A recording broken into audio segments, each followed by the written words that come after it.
Marcus Annius Aurelius was born into an established Roman family, but not the royal lineage. From these beginnings, it would seem a remote possibility that he would one day become emperor of the Roman Empire, let alone one of the most famous Roman emperors. When the Roman Emperor Hadrian was nearing his death, he was forced to pick a successor. Lacking children of his own, he picked Lucius Ionius, who unexpectedly died before Hadrian. Hadrian's second choice was a senator, Antoninus Pius. Pius was also childless and adopted both Lucius Verus and Marcus Aurelius, whose name changed to Marcus Aurelius Antoninus. When Hadrian died, Antoninus assumed command.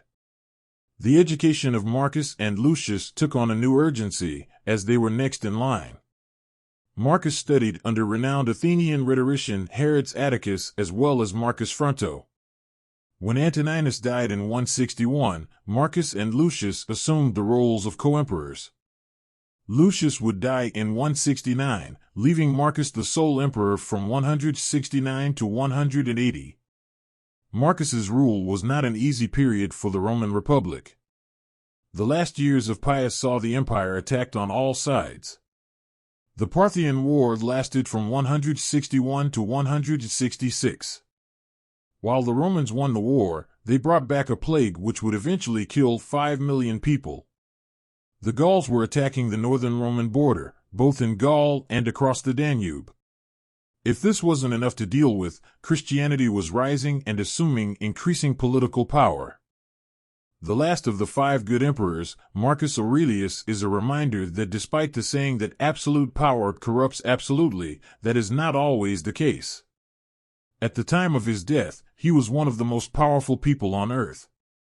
He could have had anything he wanted, and few, if any, would dare challenge him on anything.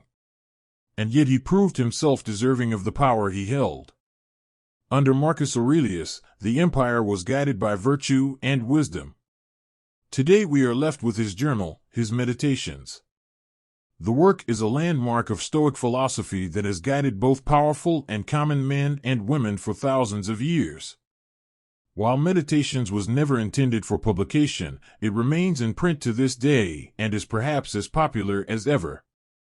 The journal shows that the most powerful man on the planet was going through the same problems that we deal with today, the same problems we will be grappling with tomorrow. Through reading Meditations, we are left wanting to become a better person. The author's humility, discipline, work ethic, kindness, rationality, and character shine through. He shows his vulnerability to us as he counsels himself through his darkness. Mostly, Marcus reminds himself over and over to detach his emotions from the difficulties of the world, to maintain his composure during tough times, and to treat all fates as equal, prosperity and poverty, success and failure, life and death.